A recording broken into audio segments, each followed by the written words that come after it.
और इतना तो गारंटी है कि आपको इस क्लास के बाद कूलॉम्स लॉ को देखने का नजरिया बदलना पड़ेगा। स्क्वायर ऑफ डिस्टेंस के इनवर्सली प्रोपोर्शनल होगा, हर एक किताब में लिखा हुआ है, हर एक टीचर ये पढ़ा रहा है। अब सुनो, अगर ये इक्विलिब्रियम में है तो नेट फोर्स कितना होगा? 0। अब डिस्क्लेमर अलर्ट है, जिनको चैलेंज लेना है कि हां हम क्वेश्चन कर सकते हैं, सर आप कोई भी क्वेश्चन दो, किसी भी तरह का क्वेश्चन दो, तो उनके लिए अब क्लास शुरू होती है।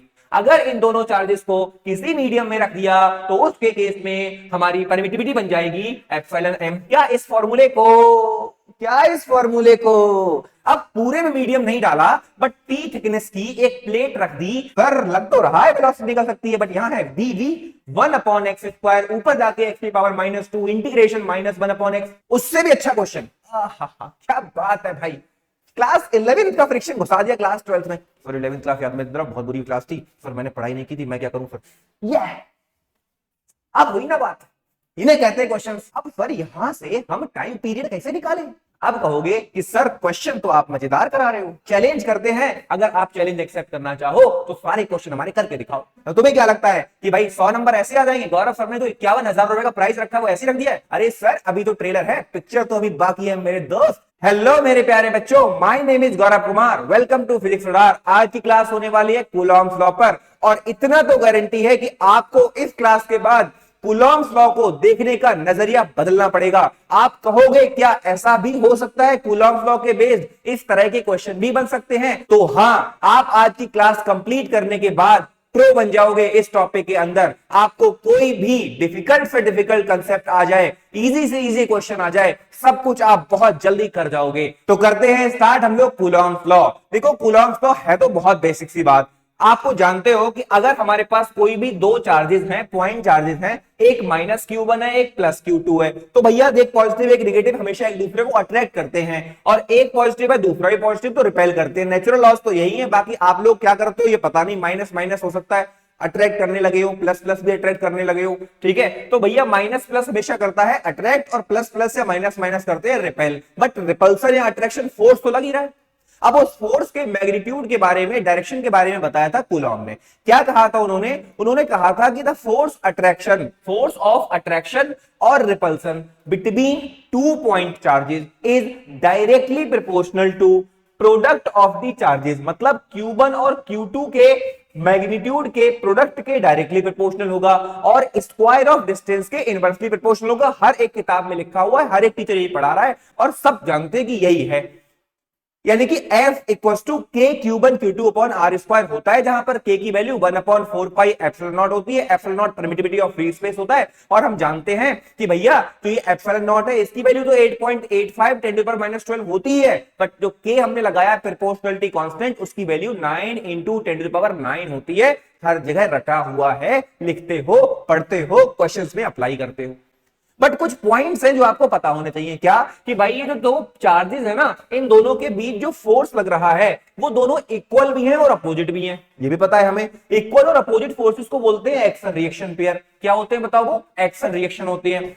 सेम अमाउंट ऑफ फोर्स लगाते हैं और अपोजिट डायरेक्शन में लगाते हैं, ये भी बात सही है। और ये जो फोर्स लग रहा है वो दोनों चार्जेस को जो लाइन ज्वाइन कर रही है उसके अलोंग लग रहा है, उसके अलोंग लग रहा है। और अगर कोई ऐसा फोर्स होता है जो दोनों चार्जेस के या दोनों बॉडीज के सेंटर को जो लाइन ज्वाइन कर रही है उस पर लगता है, उसे हम सेंट्रल फोर्स बोलते हैं। मतलब ये फोर्स क्या है बताओ? सेंट्रल फोर्स होता है। समझ गए इस बात को? ठीक है। तो एक बात और यहां से समझने वाली है कि भाई हमने कहा F जो आया वो आया 1/4 pi epsilon not product of Q1 Q2 upon R²। ये जो एप्सिलॉन नॉट है ये परमिटिविटी ऑफ फ्री स्पेस है। अगर कोई मीडियम होगा तो ये चेंज हो जाएगा। अगर मीडियम में ये चेंज हुआ तो 1/4 पाई एप्सिलॉन नॉट की वैल्यू चेंज हो गई, और अगर 1/4 पाई एप्सिलॉन नॉट की वैल्यू चेंज हो गई तो भाई फोर्स चेंज हो गया। तो ये बात ध्यान रखना, force acting between two charges depends on medium. Clear है? समझ गए? तो कूलॉम्स लॉ को अगर बहुत सिंपलीफाई करें तो कह सकते हैं कि the force acting between two charges is directly proportional to product of the charges and inversely proportional to square of the distance between them. समझ गए? कोई दिक्कत परेशानी नहीं। बाकी पता है कि सेंट्रल फोर्स होता है, एक्शन रिएक्शन पेयर होता है, इक्वल और अपोजिट होता है, मीडियम पे डिपेंड करता है, सब जानते हो। अब अगर मान लो दो से ज्यादा चार्ज है तो क्या होगा? तो उस टाइम पर हम किसी भी पर्टिकुलर चार्ज पर लगाने के लिए अप्लाई करते हैं प्रिंसिपल ऑफ सुपरपोजिशन। क्या अप्लाई करते हैं? Principle of superposition. ये क्या होता है? Let us suppose we have n number of charges Q1, Q2, Q3 और Qn, और ये Q0 चार्ज पर एक रखा हुआ है और ये सब पॉजिटिव है। अगर ये सारे के सारे पॉजिटिव हैं तो ये तो पता ही होगा कि भाई Q1 जो है Q0 पे डायरेक्शन में फोर्स लगाएगा इधर, कितना फोर्स होगा ये बताओ, F01, ठीक। ये Q2 लगाएगा इस डायरेक्शन में कितना, F02, Q3 लगाएगा इस डायरेक्शन में F03, O3, N लगाएगा इस डायरेक्शन में FN या फिर ON वेक्टर। अब आपको पता है F एक वेक्टर क्वांटिटी है, तो प्रिंसिपल ऑफ सुपरपोजिशन कहता है कि जितने भी फोर्सेस किसी चार्ज पे लग रहे हैं उनका नेट फोर्स हमेशा इन सारे फोर्सेस के वेक्टर सम के बराबर होगा, ठीक। यानी कि according to principle of superposition the net force acting on the charge is the vector sum of the all the resultants, ठीक है। मतलब कह सकते हो vector sum of all the forces acting on the charge, ठीक। यानी कि according to principle of superposition the net force acting on the charge is the vector sum of all the forces acting on the charge, ठीक, समझ गए। यानी कि F net होगा वो F01, F02, F03 और F0n के वेक्टर सम के बराबर हो जाएगा। एक बात ध्यान रखना, कूलॉम्स लॉ की कुछ लिमिटेशंस भी होती हैं, ये सिर्फ और सिर्फ पॉइंट चार्जेस पर वैलिड होता है और जब वो स्टेशनरी होती हैं तब। अगर कोई आर्बिट्ररी शेप आ जाती है तो वैलिड नहीं होता है, ठीक है। और उस टाइम पर अगर मुझे वैलिड कराना हुआ तो उस केस में हम यूज करेंगे linear charge density, surface charge density, volume charge density. अब ये क्या होता है, जैसे जरूरत पड़ेगी वैसे हम आपको बताएंगे। अगर आपने क्लास 11th में ग्रेविटेशन पढ़ा होगा तो शायद थोड़ा बहुत आता हो, कोई बात नहीं, यहाँ पे हम करने वाले हैं। तो ये था कूलॉम्स लॉ की पूरी कहानी, ठीक है। अब बढ़ते हैं हम लोग आगे और फटाफट से पहला क्वेश्चन करते हैं। क्वेश्चन क्या है, 4 charge carrying particles are placed at the corners of a square of side a. इस स्क्वायर की साइड कितनी है, A, and 1 charge particle is placed at the center of the square plus Q. Find the force exerted by the other charges on the charge placed at the center. मुझे एक बात बताओ बेटा, ये 1 plus का है और ये भी प्लस का है, तो ये करेगा रिपेल, और रिपेल करेगा तो फोर्स लगेगा इस डायरेक्शन में, कितना फोर्स, F1, ठीक। उसके बाद ये 4 भी पॉजिटिव का है, किधर लगाएगा, इधर, कितना फोर्स लगाएगा बताओ, F4। उसके बाद बताओ ये 3 है माइनस का, तो किधर लगाएगा, F3, इस डायरेक्शन में, कितना, F3। उसके बाद बात करें ये माइनस का Q है, फिर अट्रैक्ट करेगा कितना, माइनस का F4, ठीक। अब आप बात करो F1 बताओ, चलो K 1 के लिए एक प्लस Q दूसरा प्लस Q, यानी कि Q square divide by distance. हम मान ले रहे हैं ये डिस्टेंस x है, बाद में x को सॉल्व कर लेंगे, कोई दिक्कत वाली बात नहीं है, पहले x मान लो, तो ये कितना हो जाएगा, x स्क्वायर। अगर हम बात करें बेटा F2 बताओ, F2 कितना है, K into Q into minus Q, but इसमें मैग्नीट्यूड पुट करते हैं तो सिर्फ प्लस का आएगा, K Q square by x square. ऐसे ही F3 आएगा, ऐसे ही F4 आएगा। अगर इस पूरे को मैं F मान लूं, ठीक है, अगर पूरे को F मान लूं सबको, तो आपको ये तो पता लग गया कि इस पॉइंट पर 2 फोर्स लग रहे हैं, एक F1 और एक F3। F1 और F3 बराबर थे, कितना हो गया, 2F।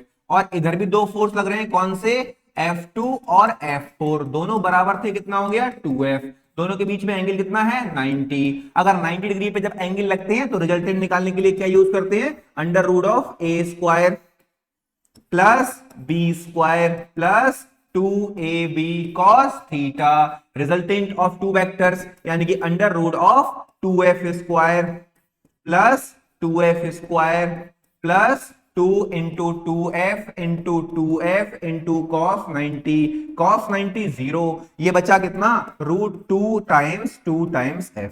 ये आ गया हमारा रिजल्टेंट, और F की वैल्यू है कितनी, 2 KQ square by x square. X कितना होगा, तो X निकालने के बहुत तरीके हैं, क्या कि या तो राइट एंगल ट्रायंगल का यूज कर लो, देखो ये बेस परपेंडिकुलर हाइपोटेनियस, मतलब x square plus X square equal to A square, तो ये हो जाएगा X square equal to A square by 2, यानी कि एक्स स्क्वायर कितना आ जाएगा हमारा, 2 अंडर रूट 2 के Q square upon X square कितना, ए स्क्वायर अपॉन 2, आंसर कितना आ गया, 4 अंडर रूट 2 के Q square by A square is the answer. This is the net force. और डायरेक्शन क्या होगी, इसके बीचों बीच से पास करेगी, यानी कि कह सकते हो अलोंग क्या कह सकते हो बताओ, ये 4 3 कह सकते हो, या फिर 1 2 अलोंग 1 2 पैरेलल टू 1 2 2, ठीक है, समझ गए। तो ये था हमारा पहला क्वेश्चन, बेसिक था, कोई दिक्कत वाली बात नहीं थी, आसान सा एक क्वेश्चन था, रिजल्टेंट निकालने वाला, हो गया। आगे बढ़े हम लोग, ठीक है। अब बढ़ते हैं हम लोग अपने नेक्स्ट क्वेश्चन पे, और नेक्स्ट क्वेश्चन बड़ा आसान सा है। देखो, consider situation where 12 charges are placed in a circle as shown in the figure. ठीक है, अब है क्या, देखो ये 1 2 3 4 5 6 7 इक्वल डिस्टेंस पे डिस्प्लेस्ड है। अब पूरा होता है 360 रखे हैं 12, तो हर एक के बीच में एंगल कितना आएगा बताओ, 30 30 का आएगा। ठीक, अब है क्या, ये देखो 1 कूलॉम का है, ये भी 1 कूलॉम का है, बट ये 2 का है, ये 3 का है, ये 4 का है, ये 5 का है। अब ये 1 और 1 में कितना फोर्स लगेगा बताओ बच्चों, इस डायरेक्शन में लगेगा 1 और 1 में कितना, कुछ भी मान लो, और 7 और 1 में कितना लगेगा, इस डायरेक्शन में लगेगा। ठीक, अगर ऐसी बात करें 2 और 8 के बीच में, तो 8 वाला तो इधर लगाएगा, 2 वाला इधर लगाएगा, ऐसे ही 3 वाला इधर लगाएगा, 9 वाला इधर। ठीक है, 4 वाला किधर लगाएगा बताओ, 10 की तरफ, और 10 वाला किधर लगाएगा, 4 की तरफ। 11 वाला कहां लगाएगा, इधर, और इधर कहां लगाएगा, इधर। 12 वाला इधर और इधर। अब अगर आप नोटिस करो बेटा, तो उधर लगा बताओ, अब एक का सॉल्व करते हैं, बाकी आप खुद करेंगे। इधर लग रहा है हमारा ये वाला फोर्स, ठीक है, रेडियस मान लो ए है, तो एफ पहले इन दोनों के बीच का निकालते हैं, तो k इंटू वन अपॉन ए स्क्वायर, कितना आया, k अपॉन ए स्क्वायर। इसके जस्ट अपोजिट है 7, तो कितना हुआ, k इंटू 7 अपॉन ए स्क्वायर, कितना हुआ, 7 अपॉन ए स्क्वायर। अब आप खुद सोचो, 7 k अपॉन ए स्क्वायर, इधर लग रहा है k अपॉन ए स्क्वायर, इधर लग रहा है 7 k अपॉन ए स्क्वायर। ठीक है, तो आपका रिजल्टेंट कितना आया, 6k अपॉन ए स्क्वायर, जो कि हमने आपको लिख के दिखाया है यहाँ पे। ठीक है, ऐसे ही दूसरे वाले का देख लेते हैं हम लोग, इस 2 वाले का, इस 2 वाला इस डायरेक्शन में लगाएगा, इधर कितना लगाएगा, k इंटू 2 इंटू 1 अपॉन ए स्क्वायर, और 8 वाला कहां लगाएगा, इधर, यानी कि k इंटू 8 इंटू 1 अपॉन ए स्क्वायर। अपोजिट डायरेक्शन में माइनस करोगे, 8 माइनस 2 कितना आएगा, 6k स्क्वायर। तो रिजल्टेंट किधर आ रहे हैं, इसको मैं मान ले रहा हूं f, तो रिजल्टेंट आया f कितने आए, 1 2 3 4 5 6, ठीक है। अब इन 6 का रिजल्टेंट कैसे निकालें, तो ऐसा कर सकते हैं कि इन सब को हम ब्रेक डाउन कर लेते हैं इनके कंपोनेंट्स में। ठीक है, अगर इनके कंपोनेंट में तोड़ोगे, तो ये तो f इसी डायरेक्शन में है, बट इस f के 2 कंपोनेंट हो जाएंगे कितना, f cos 30 ऊपर हो जाएगा, और f sin 30 इधर हो जाएगा। ठीक, उसके बाद इस f को तोड़ोगे तो भी आएगा, f cos 30 इधर आएगा, और f sin 30 ऊपर आएगा, कैंसिल आउट हो गए। उसके बाद ये तो ये कैंसिल आउट हो गए। उसके बाद इस f की बात करते हैं, तो 30 30 कितना हो गया, f cos 60 इधर और f sin 60 इधर। ऐसे ही इसके f cos 60 इधर और f sin 60 ऊपर, वो भी कैंसिल आउट। sin के सारे कंपोनेंट कैंसिल आउट। इधर क्या बच रहा है, एक f बचा, 2f cos 30 बचा, 2f cos 60 बचा, और नीचे की तरफ कितना बचा, f। अब cos 30 कितना होता है बताओ बच्चा, √3/2। उसके बाद cos 60 कितना होता है, 1/2। ये f मिलके बन गया 2f प्लस 2f √3/2, यानी कितना, 2f plus √3f। This is the force acting along this direction. एक लग रहा है f 90 डिग्री पे है, तो अब आपके पास 2 तरीके हैं इनका रिजल्टेंट निकालने का। क्या कि या तो आप स्केलर फॉर्म में निकालो, डायरेक्शन निकालो, या फिर आप कह सकते हो कि आपका ये जो फोर्स है ना, ये 2 प्लस √3f, ये किस डायरेक्शन में है बताओ, x डायरेक्शन में, मतलब i कैप, और ये जो f है वो बाई डायरेक्शन में है, मतलब माइनस का f j कैप, और दिस इज दी आंसर। ठीक है, तो अगर आपके पास इस तरह का क्वेश्चन बन जाए, तो आप इस तरह से सवाल इसे कर सकते हो। ठीक है, मुझे उम्मीद है कि आपको ये क्वेश्चन क्लियर हो चुका होगा। ठीक, आगे बढ़े हम लोग। ओके, नेक्स्ट क्वेश्चन पे बढ़ते हैं। नेक्स्ट क्वेश्चन क्या है, 10 charges are placed 1 metre apart, A 1 coulomb 2 coulomb, नहीं 2 नहीं है, 1 मीटर पे 1 कूलॉम रखा हुआ है, 2 मीटर पे 8 रखा हुआ है, 3 मीटर पे 27, तो भाई उसके बाद कितना आएगा, 4 मीटर पे, अगर आप देखो 1 का क्यूब है, ये 2 का है, 3 का है, तो 4 का क्यूब आएगा, फिर 5 का क्यूब आएगा, एंड सो ऑन। अब बात करते हैं नेट फोर्स बताना है इस पे। अब मुझे बताओ, ये 1 को क्या करेगा, रिपेल करेगा। ठीक है, F किसकी वजह से, 1 की वजह से, फिर 2 की वजह से, फिर 3 की वजह से आएगा। इस 1 को 1 का क्यूब लिख लिया, इस 8 को 2 का क्यूब लिख लिया, इस 27 को 3 का क्यूब, यहाँ कितना आएगा, 4 क्यूब, एंड सो ऑन। तो नेट फोर्स की बात करते हैं, देखो सारे के सारे रिपेल कर रहे होंगे इस डायरेक्शन में, तो नेट फोर्स कितना हो जाएगा, पहले इन दोनों का देखते हैं, k into 1 cube upon 1 square, plus k into 1 into 2 cube upon 2 square, k into 1 into 3 cube upon 3 square. अब लास्ट वाला है 10, यानी कि 10 क्यूब अपॉन 10। अब जो कॉमन है उसे कॉमन ले लो, k कॉमन है सब में, सबसे k को बाहर ले लिया, अंदर क्या बचा, अंदर क्या बचा बताओ, 1 का क्यूब प्लस 2 का क्यूब प्लस 3 का क्यूब प्लस 10 का क्यूब, और नीचे क्या है, स्क्वायर है। तो देखो 1 के स्क्वायर से एक 1 का स्क्वायर कटा, 2 स्क्वायर से यहाँ 2 बचा, यहाँ 3 स्क्वायर से 3 बचा, यानी कि 1 प्लस 2 प्लस 3 प्लस 10। ये एक नेचुरल नंबर की सीरीज आ गई, जिसका आप सब निकाल के निकालोगे तो आंसर कितना आ जाएगा, 55 न्यूटन। ठीक है, आप करोगे क्या कि 55 न्यूटन आंसर नहीं आएगा, 55 के आएगा, 55 के आएगा। ये एन नहीं है, क्या है, के है। ठीक है बच्चा, तो ये एक बेसिक सा क्वेश्चन था हमारा। अब बढ़ते हैं हम लोग नेक्स्ट टॉपिक पे, और वो है इलेक्ट्रोस्टैटिक इक्विलिब्रियम। मतलब इक्विलिब्रियम क्या होता है, देखो जनरल टर्म में आप जानते हो इक्विलिब्रियम का मतलब होता है कि net force acting on the body will be zero. Simple सी भाषा यही होती है। तो इक्विलिब्रियम का सिंपल मीनिंग क्या होता है कि अगर कोई भी पॉइंट ऐसा है जहां पर रिजल्टेंट फोर्स जीरो है तो उसे इक्विलिब्रियम पोजीशन बोलते हैं, सिंपल सा। अब इसके अंदर 2-3 कंडीशन आती हैं, जैसे स्टेबल इक्विलिब्रियम क्या होता है, अनस्टेबल क्या होता है, न्यूट्रल क्या होता है, जो आगे आने वाली क्लासेस में यूज होगा, एनर्जीज में यूज होगा। तो स्टेबल इक्विलिब्रियम का मतलब होता है अगर किसी भी चार्ज को हम डिस्प्लेस करें, उसकी पोजीशन से हटाएं और वो वापस से उसी पोजीशन में आना चाहे तो क्या कहलाएगा हमारा, बताओ, स्टेबल इक्विलिब्रियम। क्या कहलाएगा बताओ, स्टेबल इक्विलिब्रियम। और वापस से रिटर्न होने की कोई टेंडेंसी ना हो तो क्या कहलाएगा वो, अनस्टेबल इक्विलिब्रियम। और अगर हमने डिस्प्लेस कर दिया उसके बाद उस पर कोई फर्क नहीं पड़ता, उसके बाद भी वो इक्विलिब्रियम में है, डिस्प्लेस करने के बाद भी इक्विलिब्रियम में है, तो वो कहलाता है न्यूट्रल इक्विलिब्रियम। ठीक है, मतलब इक्विलिब्रियम का मतलब है नेट फोर्स जीरो, उसके बाद स्टेबल का मतलब है हमने डिस्प्लेस किया, पोजीशन से हटाया, वापस से उसी पोजीशन में आने की कोशिश कर रहा है, स्टेबल इक्विलिब्रियम। अगर वापस से आने की पोजीशन में कोई टेंशन नहीं है नहीं, वापस से आने की कोशिश नहीं कर रहा है तो अनस्टेबल, और अगर हमने डिस्प्लेस किया उसके बाद भी इक्विलिब्रियम मेंटेन रहा तो न्यूट्रल इक्विलिब्रियम। तो ये कहानी थी हमारी किस चीज की, इलेक्ट्रोस्टैटिक इक्विलिब्रियम की। जैसे कुछ एग्जांपल, पहला क्वेश्चन क्या है, 2 point charges Q and 4Q, एक Q है और एक 4Q है, दोनों फिक्स्ड हैं, are separated by a distance L as shown in the figure. मतलब यहां से लेके यहां तक की जो डिस्टेंस है बेटा वो L है। अब इन्होंने कहा where should a third charge Q be place that is in electro. देखो पहली बात तो ये बात आपको पता होना चाहिए, भले ही इसमें पोलैरिटी पूछी नहीं गई है बट आपको बता दें अगर ये चारों के चारों सेम चार्ज हो गए, सेम मतलब पॉजिटिव हो गए, तो कभी इक्विलिब्रियम मेंटेन नहीं होगा, इनमें से कोई एक चार्ज नेगेटिव होना पड़ेगा। देखो हम मानेंगे ये Q है, ये 4Q है, स्मॉल है, इससे माइनस। अगर ये माइनस है, ये Q है, तो आपको पता है ये दोनों अट्रैक्ट करेंगे इस डायरेक्शन में, मान लिया फोर्स है 1, और इन चार्ज के बीच की डिस्टेंस x है, तो पूरी L3 होगी L माइनस n, ये 4Q क्या करेगा, इसको बताओ अट्रैक्ट करेगा, और हमने मान लिया कितना फोर्स लगाएगा बताओ, F2। अगर F1 की बात करें कितना आ जाएगा, K into Q upon X square, और F2 कितना हो जाएगा बताओ, K into capital Q into 4Q upon distance L minus X का होल स्क्वायर।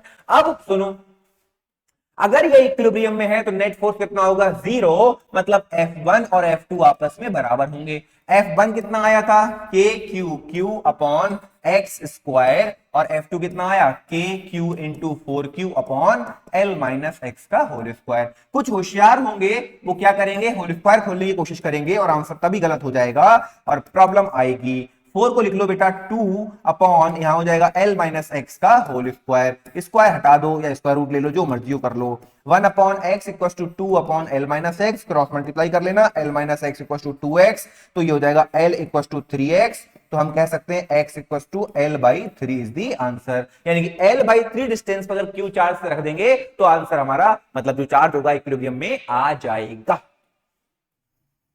ठीक है, समझ गए। बढ़ते हैं आगे, और अब कंडीशन आती है force on a charge medium. अब डिस्क्लेमर अलर्ट है क्या, कि जिन बच्चों को कूलॉम्स लॉ बहुत आसान लगता था या फिर जो बहुत बेसिक से पढ़ना चाहते थे तो उनके लिए क्लास यहीं तक थी और सारे क्वेश्चन हो गए। बट जिनको चैलेंज लेना है कि हाँ हम क्वेश्चन कर सकते हैं, सर आप कोई भी क्वेश्चन दो, किसी भी तरह का क्वेश्चन दो, तो उनके लिए अब क्लास शुरू होती है।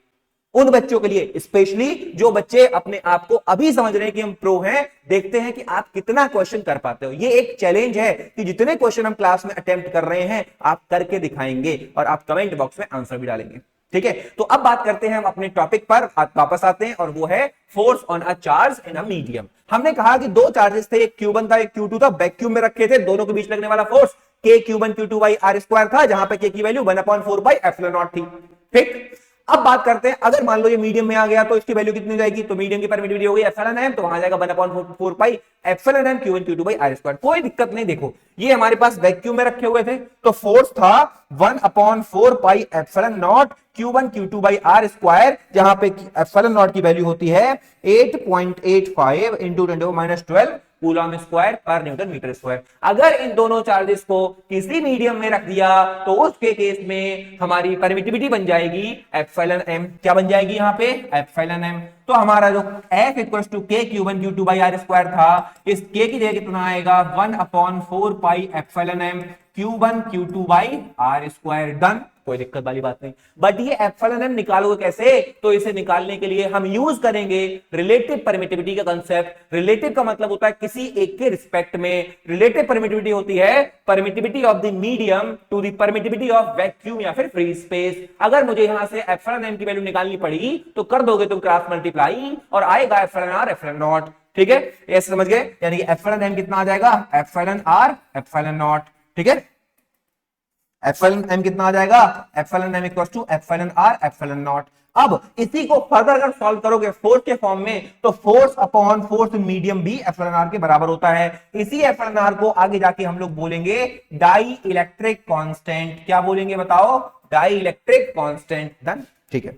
अब आगे बढ़ते हैं हम लोग कि अगर हमारे पास मीडियम है तो इसी फॉर्मूले को आप ऐसे भी लिख सकते हो, epsilon naught epsilon R Q1 Q2 by R square. अच्छा, ये लिखाया क्यों, उसका भी रीजन समझ लो, उसका भी रीजन समझ लो। क्या इसको आप ऐसे लिख सकते हो 1/4 pi epsilon naught Q1 Q2 upon epsilon R into R square, या इस टर्म को आप ऐसे लिख सकते हो under root epsilon R into R का होल स्क्वायर। अरे सर लिख तो सकते हैं, बट लिखा क्यों रहे हो, बात ये है। तो लिख क्यों रहे हैं, उसके लिए हम लोग करते हैं अपना नेक्स्ट टॉपिक। देखो हमने क्या कहा, इफेक्टिव डिस्टेंस इन वैक्यूम। अगर ये वैक्यूम में थे तो हमने मान लिया इन दोनों चार्जेस के बीच की डिस्टेंस dv थी। v यहाँ पे वैक्यूम को रिप्रेजेंट कर रहा है, तो दोनों चार्जेस के बीच में लगने वाला फोर्स हो जाएगा k Q1 Q2 by R square, जहां पे k की वैल्यू होगी 1/4 pi epsilon naught into Q1 Q2 upon dv square. ठीक है, यही आ जाएगी फोर्स इन वैक्यूम। बट अगर ये मीडियम आ जाए तो क्या होगा बताओ, मीडियम आ जाए तो 1/4 पाई एप्सिलॉन एम आएगा, जो कि एप्सिलॉन आर एप्सिलॉन नॉट के बराबर होता है। पुट कर दिया हमने। क्या इस फॉर्मूले को अब लिख सकते हो, बोलो भाई, epsilon R into DM square, और यहां क्या है epsilon naught into DB square. अगर इन दोनों को कंपेयर कर लो आप लोग, अगर इन दोनों फॉर्मूलों को कंपेयर करो तो कंपेयर करने के मिलेगा DB square equals to epsilon R DM square. यहां पर डीबी की वैल्यू निकल के आ गई under root epsilon R into DM square. क्या आपको यही सिखाया था? हाँ, तो याद रखना कि जब भी कोई भी मीडियम में हम दोनों चार्जेस को पुट करेंगे, जब भी कोई भी मीडियम में हम दोनों चार्जेस को पुट करेंगे, तो उस केस में हमारी इफेक्टिव डिस्टेंस जो होगी वो under root of epsilon M नहीं एप्सिलॉन आर टाइम्स हो जाएगी। ध्यान रखना, जहां पे एप्सिलॉन आर रिलेटिव परमिटिविटी होगा या फिर डाइलेक्ट्रिक कांस्टेंट होगा। ठीक, याद है अच्छे से। फिर बताते हैं कि अगर दो चार्ज वैक्यूम में थे और डिस्टेंस मान लो डी है, अगर दो चार्ज वैक्यूम में है और दोनों चार्ज के बीच में डिस्टेंस डी है, और इन दोनों चार्जेस को उठा के किसी मीडियम में रख दिया जाए जिसके रिलेटिव परमिटिविटी एप्सिलॉन आर है, अगर तो उसकी जो इफेक्टिव डिस्टेंस होगी वो under root epsilon R into D हो जाएगी। दिमाग में बिठा लो अच्छे से, ठीक है। और कहां से हो जाएगी वो भी हमने बता दी। क्लियर, समझ गए। अच्छा, इसी में एक चीज और एड ऑन होती है। क्या, अगर मान लो ये Q1 Q2 चार्ज था और वैक्यूम में रखे हुए थे, अब पूरे में मीडियम नहीं डाला, बट टी थिकनेस की एक प्लेट रख दी, जिस प्लेट का डाइलेक्ट्रिक कांस्टेंट पता नहीं but relative permittivity epsilon R है। पूरे में नहीं भरा आपकी बार मीडियम, कुछ टी थिकनेस में भरा। अगर टी थिकनेस में भरा तो आपसे पूछा जाए कि वैक्यूम कितने में है, तो पूरे डी में तो है नहीं, डी माइनस टी में वैक्यूम है, और इसमें इफेक्टिव डिस्टेंस कितनी होती है तो आप जानते हो under root epsilon R times T thickness, यानी कि इफेक्टिव डिस्टेंस कितनी हुई, डी माइनस टी तो हो गई वैक्यूम की, और एप्सिलॉन आर इंटू टी किसकी हो गई, इस टी थिकनेस की हो गई। ठीक है, तो जब भी टी थिकनेस की हम प्लेट रखेंगे तो फोर्स का एक्सप्रेशन में effective distance D minus T plus T under root epsilon R हो जाएगी। ठीक है, समझ गए। यानी कि एफ का जो एक्सप्रेशन आ जाएगा वो आएगा के मतलब 1/4 pi epsilon naught Q1 Q2 upon d minus T plus T under root F L R का होल स्क्वायर हो जाएगा।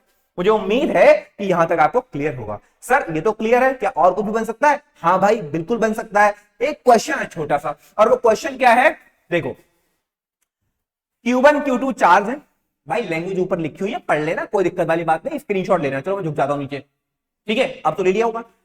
अब Q1 Q2 चार्ज के बीच में, Q1 Q2 चार्ज के बीच में अब की बार मीडियम दो है, दो नहीं तीन है, वैक्यूम में रखे हुए थे, पहला मीडियम, दूसरा T1 थिकनेस की पहली प्लेट रखी जिसकी रिलेटिव परमिटिविटी एप्सिलॉन 1 है, T2 थिकनेस की दूसरी प्लेट रख दी जिसका रिलेटिव परमिटिविटी एप्सिलॉन 2 है। तो भाई इसकी इफेक्टिव डिस्टेंस कितनी आई, अंडर रूट एप्सिलॉन 1 T1, इसकी इफेक्टिव डिस्टेंस कितनी आई, T2 अंडर रूट एप्सिलॉन 2। अब आपसे पूछा जाए कि टोटल वैक्यूम में डिस्टेंस कितनी बची, D थी, उसमें T1 और T2 का सम करके हटा दो, तो अब जो इफेक्टिव डिस्टेंस आई वो कितनी आई, this plus T1 under root epsilon n, T minus T1 plus T2, पहली distance T1 epsilon 1, T2 epsilon 1, T2 epsilon 2, ठीक, ये आ गई। यानी कि जो फोर्स का एक्सप्रेशन होगा वो क्या हो जाएगा, F equals to 1 upon 4 pi epsilon naught Q1 Q2 divided by D minus T1 plus T2 plus T1 under root epsilon 1 का whole, T1 under root epsilon 1 plus T2 under root epsilon 2 का whole square. अगर आप इसको solve करना चाहो तो T1 वाले को अलग कर लो तो ये आ जाएगा, T2 वाले को अलग कर लो तो ये आ जाएगा, मतलब नेट एक्सप्रेशन हमारा ये हो जाएगा। मजा आ रहा है ना? मैंने आपसे कहा था ना आपको बढ़िया से बढ़िया क्वेश्चन कराऊंगा। अरे सर अभी तो ट्रेलर है, पिक्चर तो अभी बाकी है मेरे दोस्त, मजा ना दिला दिया आज कूलम्स में तो कहना, एक से एक चैलेंजिंग क्वेश्चन आएगा अभी, ठीक है, ओके, बढ़े आगे नेक्स्ट क्वेश्चन पे। तो ये था हमारा एक छोटा सा और क्वेश्चन। नेक्स्ट क्वेश्चन, बढ़िया क्वेश्चन, आपको आप अगर चैलेंज एक्सेप्ट करना चाहो तो वीडियो को पॉज करो, 5 मिनट का टाइम देते हैं, आप सॉल्व कीजिए इस क्वेश्चन को और कमेंट में जवाब दीजिए, तब तक मैं कराता हूं।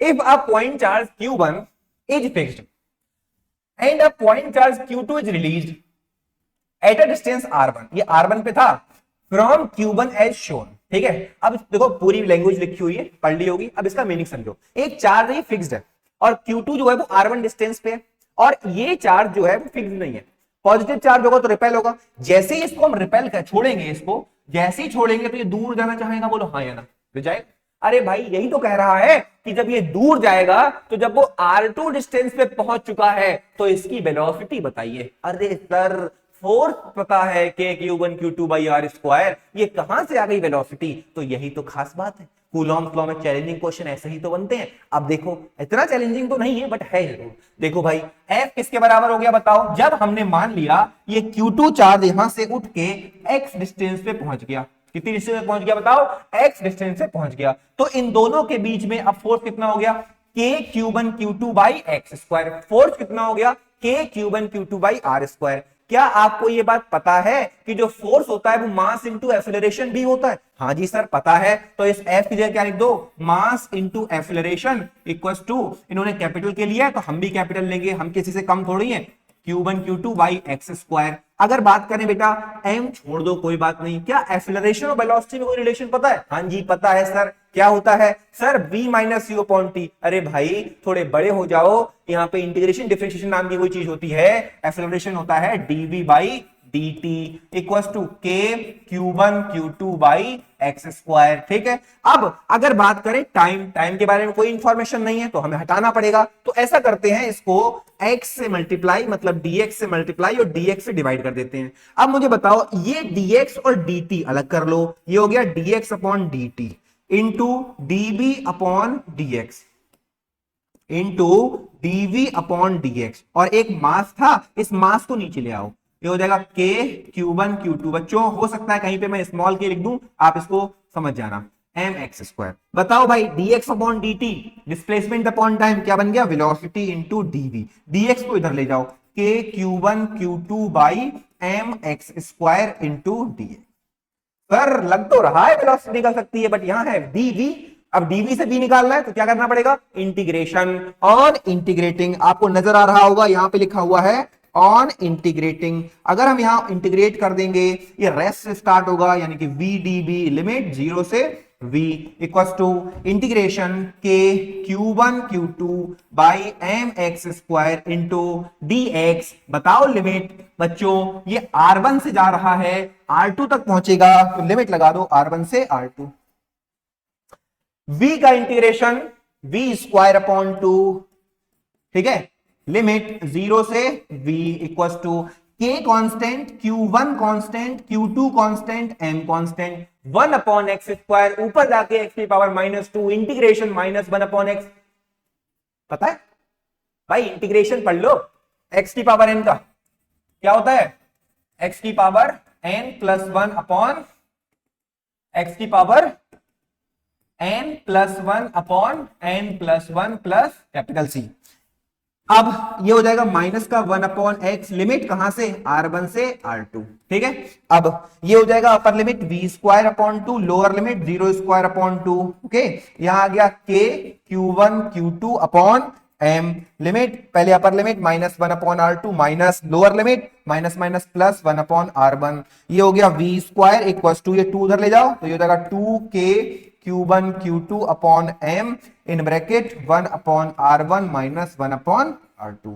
तो भाई यहां से अगर मैं v निकाल दूं तो v आ गया under root of 2k q1 q2 upon m in bracket 1 by r1 minus 1 by r2। This is the final expression जो हमें निकालना था। कितना निकल के आया, v equal to under root 2k q1 q2 upon m 1 by r1 minus 1 by. मजा आया, बढ़िया क्वेश्चन है ना।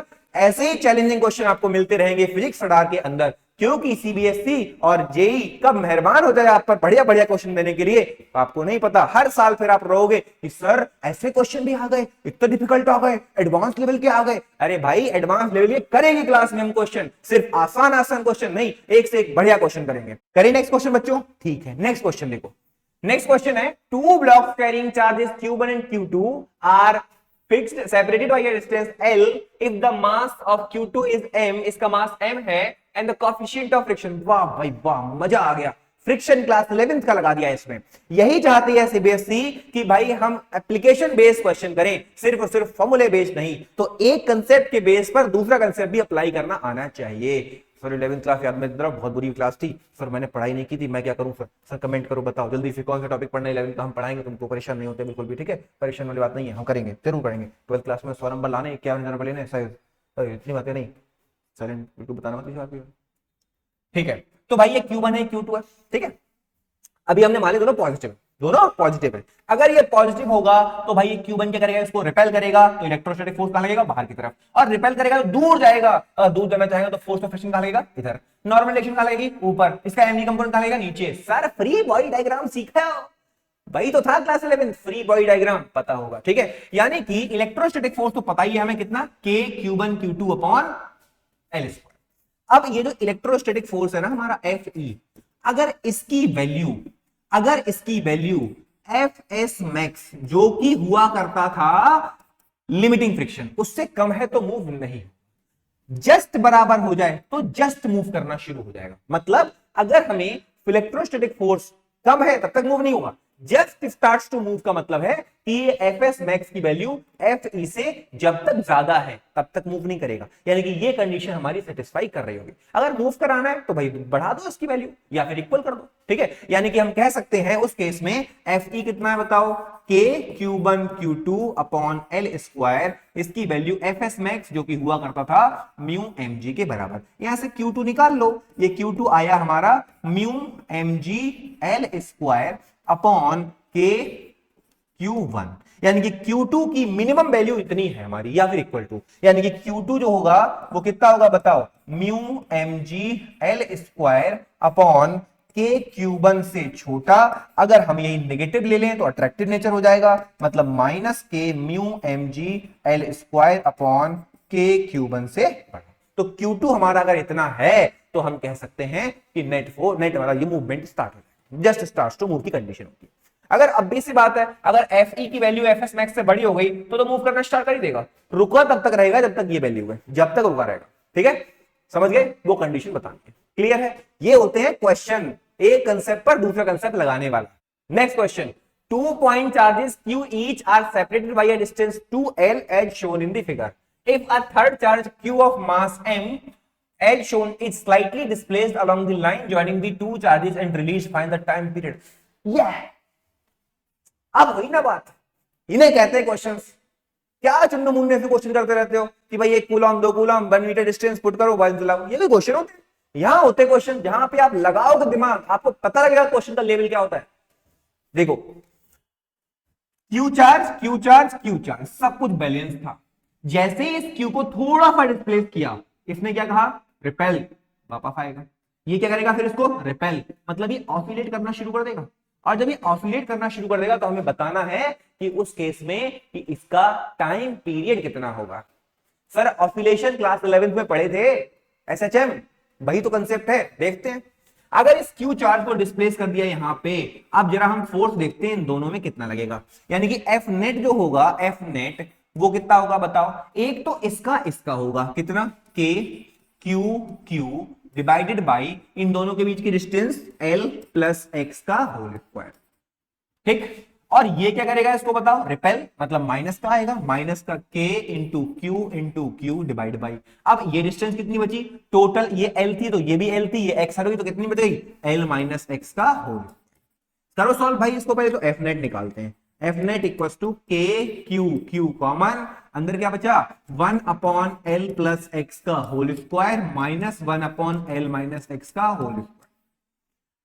एलसीएम लेना आता ही होगा आपको भाई, 12th क्लास में आ ही गए हो तुम लोग, ठीक है। तो ये हो गया एल प्लस एक्स और एल माइनस एक्स, इसका भी स्क्वायर उसका भी स्क्वायर, बाहर लगा लो स्क्वायर। यहां बचा एल माइनस एक्स का होल स्क्वायर, यहां बचा माइनस एल प्लस एक्स का होल स्क्वायर। मुझे उम्मीद है आप इसको सॉल्व करना जानते होगे। और जब आप एफ नेट निकालोगे तो एफ नेट हो जाएगा के क्यू क्यू डिवाइड बाई, यहां स्क्वायर वाले टर्म कट जाएंगे, माइनस टू एल एक्स हो जाएगा माइनस का 4lx अपॉन ये बन जाएगा L square minus x square का होल स्क्वायर। अगर मैं ये कह दूं आपसे कि x की वैल्यू l से छोटी है, थोड़ा सा डिस्प्लेस किया और फिर घूम रहा, यानी कि हम कह सकते हैं x square can be neglected.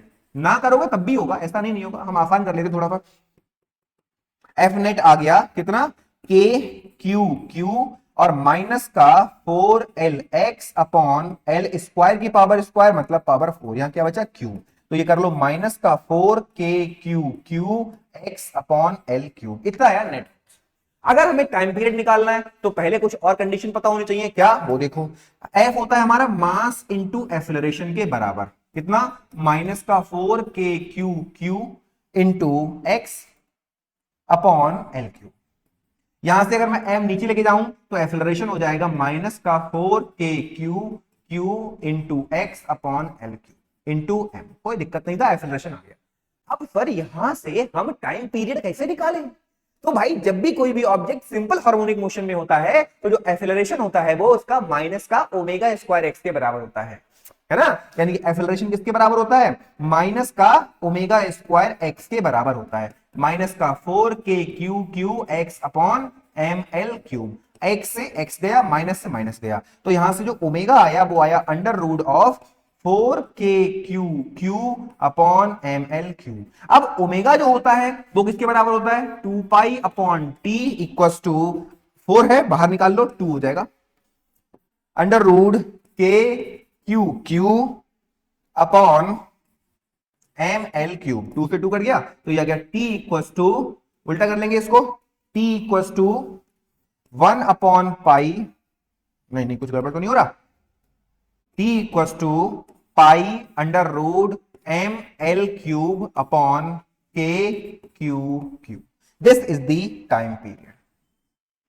अब कहोगे कि सर क्वेश्चन तो आप मजेदार करा रहे हो, ऐसे ही क्वेश्चन तो नहीं आएंगे एग्जाम में। भाई देखो सीबीएसई ने जिस तरह के रूल्स बना रखे हैं ना, सिलेबस भले ही एप्लीकेशन बेस्ड कर दिया हो, 2 सालों से तो आप देख ही रहे हो पेपर एकदम फाड़ आता है, तो पेपर में क्वेश्चन तो ऐसे ही मिलने वाले हैं। बढ़िया से बढ़िया क्वेश्चन आपको मिलेंगे हमारी क्लास के अंदर, एकदम अच्छे से अच्छे। तभी तो मैंने कहा चैलेंज करते हैं, अगर आप चैलेंज एक्सेप्ट करना चाहो तो सारे क्वेश्चन हमारे करके दिखाओ, यही था, ठीक है। तो ये था हमारा टाइम पीरियड, और कितना निकल के आया, पाई M L cube upon k Q into Q. क्या हम नेक्स्ट क्वेश्चन पे पढ़ ले, ठीक है। नेक्स्ट क्वेश्चन देख लो। A point charge Q is situated at a distance d from one end of a thin non-conducting rod of length L। कहानी ये है कि एक चार्ज है, इसका चार्ज कितना दिया है, पॉइंट चार्ज है Q, यहां पे रखा हुआ है, Q यहां पे रखा हुआ है। Is situated at a distance d from one end of a thin conducting rod of length l। इसकी लेंथ कितनी है l और इसका चार्ज कितना है q। ठीक है, uniformly distributed along its length, find the magnitude electric force between the two. ठीक है भाई, लगा लेते हैं फोर्स, बहुत आसान है। इन दोनों के बीच में डिस्टेंस कितनी दी है क्वेश्चन में, दी है नहीं दी है, at a distance d from one and, और इसकी पूरी लेंथ कितनी है l। कूलॉम्स लॉ कहता है F equal to k Q1 Q2 by x square, F equal to k Q1 Q2 by x square, but कुछ conditions, Q1 Q2 should be point charges. यहां point charge है, हाँ है, Q1 तो है but Q2 नहीं है। अगर नहीं है तो कूलॉम्स लगेगा नहीं, तब नहीं लगेगा तो क्या करेंगे, तो भी तो ऑप्शन है, क्या लगाओगे, तो आप लगाओगे हमारा जो कंसेप्ट है वो है क्या कि भाई एक छोटा सा चार्ज मान लो जिसकी वैल्यू कितनी dq, इसकी डिस्टेंस कितनी dx, मतलब df एलिमेंट है, और यहां से इसका डिस्टेंस कितना ले लिया हमने x। अब हमारे पास देखा जाए तो एक q चार्ज है, dq चार्ज है, तो जो फोर्स लगेगा df किसके बराबर, k इंटू कितना q into dq divided by distance कितना x स्क्वायर। ठीक है, ठीक है। अब अगर मुझे f चाहिए तो f निकालने के लिए इसे इंटीग्रेट करना पड़ेगा। इंटीग्रेशन हो रहा है q के रिस्पेक्ट में, वेरिएबल है x। अब क्या करें, तो उसके लिए हम क्या करेंगे, लीनियर चार्ज डेंसिटी का यूज करेंगे। लीनियर चार्ज डेंसिटी, अगर चार्ज कभी भी लेंथ पे डिस्ट्रीब्यूट होता है तो आता है लीनियर चार्ज डेंसिटी, और वो किसके बराबर होता है, लैम्डा से रिप्रेजेंट करते हैं, charge upon length. Total charge कितना है इसका q, लेंथ कितनी है l। अगर इस चार्ज की बात करें तो dq अपॉन dx। ठीक है, तो यहां से dq आ गया q upon L into dx। लगा देते हैं k into Q into D की जगह पे q upon L into dx upon कितना x स्क्वायर। तो ये हो गया k q upon L into 1 upon X square dx। Total force F will be integration of df 0 to f equals to integration कितना k q upon L into 1 upon X square into dx। कहां से कहां तक, 0 से 0 नहीं। अब बताओ ये x के रिस्पेक्ट में इंटीग्रेट हो रहा है, अगर x की बात करें यानी कि यहां से ले सकते हैं, कितनी डिस्टेंस है d, और यहां पे जाएगी कितनी हो जाएगी d प्लस एल, तो लिमिट कहां से कहां तक, d से d plus L, L capital है यहां पे। ठीक है, जो कांस्टेंट है उसे बाहर ले लो, k constant, q constant, q constant, l constant. 1 upon X square का इंटीग्रेशन अभी बताया था आपको, माइनस का 1 अपॉन एक्स, लिमिट d से d प्लस एल। ये हो गया k q upon L, limit लगा दो, माइनस का 1 upon d plus L, minus minus plus 1 upon d। ठीक है, ये हो गया k q अपॉन एल। ठीक है, ये हो जाएगा d प्लस एल, यहां पे आ जाएगा माइनस का d प्लस का d प्लस एल, d से कट जाएगा, l से l कट जाएगा, आंसर आ जाएगा k q upon d in bracket d plus L. This is the net force. मजा आया? ऐसे क्वेश्चन आएंगे एग्जाम में। तो तुम्हें क्या लगता है कि भाई 100 नंबर ऐसे आ जाएंगे? गौरव सर ने तो 51,000 रुपए का प्राइस रखा है, वो ऐसे रख दिया है। भाई अगर 100 नंबर ले आते हो तो 51,000 कैश प्राइस है, 51,000 का ले तो आओ। आपको अगर सेलिब्रिटी ना बना दे तो कहना। आप बात करते हैं नेक्स्ट क्वेश्चन में। अब इस रॉड में वेरिएशन देखो, पहला वेरिएशन, ये हमारे पास रॉड है, अब ये ना इनफाइनाइट लेंथ की है। कितनी है? इनफाइनाइट लेंथ की है। अगर इनफाइनाइट लेंथ की है मतलब इसकी लीनियर चार्ज डेंसिटी कितनी ले ली, लैम्डा, अभी बता दिया। ठीक है, और इसके परपेंडिकुलर बाइसेक्टर पे, परपेंडिकुलर बाइसेक्टर पर मान लो यहां पर एक चार्ज रखा हुआ है, कितना, स्मॉल q। अब इस पे नेट फोर्स बताना है तुम्हें। क्या बताना है? Net force. और डिस्टेंस कितनी है इसकी, बाई। कितनी डिस्टेंस है? अब इस पे नेट फोर्स तुम्हें बताना है। करा दे? ठीक है, 2 मिनट का क्वेश्चन है, बट हाँ है बहुत बढ़िया क्वेश्चन, बहुत बढ़िया क्वेश्चन है। क्या? अब आप खुद देखोगे कि इसमें कितने वेरिएबल बनेंगे। देखना, हमने कहा सॉल्व तभी हो पाएगा जब इस लीनियर चार्ज को आप क्या करो, इस लीनियर चार्ज को आप छोटे से एलिमेंट में ब्रेक डाउन करो। कितना चार्ज? dq, कितनी लेंथ का, dx, यहां से यहां तक कितनी लेंथ हो गई, x। डन। अब इन दोनों के बीच की डिस्टेंस ले लेते हैं हम लोग, कुछ मान लो कितनी डिस्टेंस ले लेते हैं, चलो r ले लेते हैं, बाद में सॉल्व कर लेंगे इसको। और यहां पे r जो बन गया किसके बराबर हो गया, under root of x square plus Y square के बराबर बन गया। ओके, क्या ये dq एलिमेंट इधर हो सकता है? तो हाँ हो सकता है, बिल्कुल हो सकता है। dq इधर भी हो सकता है, x डिस्टेंस पे इधर भी हो सकता है, इसकी लेंथ dx भी हो सकती है। अगर dx लेंथ भी हो सकती है तो यहां से इसको अगर ज्वाइन करेंगे तो बच्चों अगर ये एंगल थीटा बन रहा है तो ये भी थीटा हो सकता है, कोई दिक्कत वाली बात ही नहीं है। अब अगर आप नोटिस करो दोनों है पॉजिटिव चार्ज, और जब दोनों पॉजिटिव चार्ज हैं तो रिपल्शन भी होगा। ये डी क्यू क्या करेगा, इसको इस डायरेक्शन में रिपेल करेगा। ये डी क्यू क्या करेगा बताओ इस बेटा, ये करेगा इसको इस डायरेक्शन में रिपेल करेगा। और जब ऐसा होता है तो हम क्या करते हैं भाई, हमारे पास एक ही ऑप्शन बचता है कि इसको इसके कंपोनेंट में तोड़ दो, इसको इसके कंपोनेंट में तोड़ दो। तो तोड़ो भाई कंपोनेंट में। ये हमारे पास कितना आ गया बताओ, ये डी क्यू की वजह से फोर्स डीएफ, ये डी क्यू की वजह से फोर्स डीएफ। अब इस डीएफ के दो कंपोनेंट, एक इधर एंगल थीटा, तो ये कितना हो गया थीटा, तो ऊपर कितना हुआ डीएफ कॉस थीटा, ठीक, और इधर कितना बना हमारा डीएफ साइन थीटा। ऐसे इस डीएफ के ऊपर डीएफ कॉस थीटा, इधर कितना डीएफ साइन थीटा। क्या DF sine theta cancel out हो जाएंगे, हाँ हो जाएंगे, बचेगा कौन बताओ डीएफ कॉस थीटा। तो नेट फोर्स की बात करें एफ नेट, तो ये किसके बराबर होगा, integration of DF cos theta, सारे कंपोनेंट का इंटीग्रेशन, ठीक है सही है। अब जरा डीएफ की बात कर लेते हैं, लिमिट नहीं लगा रहे हैं, बाद में लगा देंगे। ये डीएफ है तो जीरो से एफ कर लो, कोई दिक्कत नहीं है। इंटीग्रेशन डीएफ के Q1 तो Q है, दूसरा चार्ज DQ, डिस्टेंस कितनी है बताओ R, R मतलब under root of x square plus Y square का होल स्क्वायर, मतलब x square plus Y square into कितना cos theta, into cos theta. अब क्या करें, अब तो बड़ी दिक्कत वाली बात आ गई कि सर इसमें जो इंटीग्रेशन हो रहा है वो हो रहा है DQ के रिस्पेक्ट में, मतलब जीरो से Q, ठीक है, DQ के रिस्पेक्ट में, बट वेरिएबल x भी है और थीटा भी है। देखो भाई अगर मैं Q को यहां ले लूं थीटा चेंज हो जाएगा। अब क्या करें, ऐसे क्वेश्चन जब भी आते हैं तो हम लगाते हैं अपना प्रिंसिपल इंटीग्रेशन का, सीख लो, है बढ़िया क्वेश्चन। जब भी इस ट्रायंगल को आप नजर करो, यहां थीटा है तो क्या आप टेन थीटा बता सकते हो, बोलो टेन थीटा क्या होता है, टेन थीटा होता है परपेंडिकुलर, मतलब x अपॉन बेस बाई, तो यहां से जो x हुआ किसके बराबर हो गया बाई टेन थीटा। अभी कर क्यों रहे हो उसका रीजन समझ लो।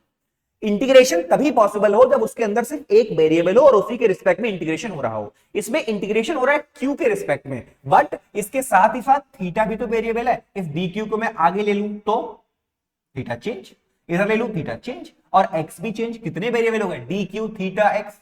ऐसा हो जाएगा तो फिर सॉल्व है नहीं सकता, तो सारे वेरिएबल को एक में कन्वर्ट करना पड़ेगा। अब एक में कन्वर्ट कर लो, x equal to by tan theta, इससे क्या निकालेंगे हम dx अपॉन डी थीटा। समझते जाना ये पॉइंट, ये हो जाएगा। इसको डिफरेंशिएट करो तो बाई तो perpendicular distance constant tan theta का सेक स्क्वायर थीटा, यानी कितना हो गया dx equal to by sec square theta into D theta, ठीक है। अभी dx भी लेके आएंगे, परेशान मत हो, बिल्कुल परेशान मत हो।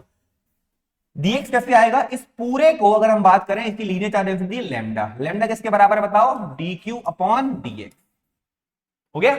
तो जो dx होगा वो किसके बराबर हो जाएगा, नहीं dq जो होगा वो किसके बराबर आ गया हमारा dq, वो किसके बराबर आ गया लैम्डा टाइम्स dx। dq हो गया dx में आ गया और dx इसमें आ गया बाई सेक स्क्वायर थीटा, मतलब dq को हम लिख सकते हैं lambda into by sec square theta into D theta, ठीक, ये आ गया हमारा dq, सही है। अब बाकी का यहां देखते हैं, x square plus by square निकाल लेते हैं, x square plus by square, बताओ बेटा एक्स कितना माना बाई टेन थीटा, तो ये कितना हो जाएगा by square tan square theta plus by square, यहां से बाई स्क्वायर कॉमन, अंदर क्या बचा tan square theta plus one, यानी कि by square sec square theta. अब फर्दर पुट करते हैं, देखो क्या बनेगा, ये बना हमारा इंटीग्रेशन के क्यू डी क्यू कितना आया बताओ, DQ कितना आया lambda by sec square theta into D theta, यही आया देखो।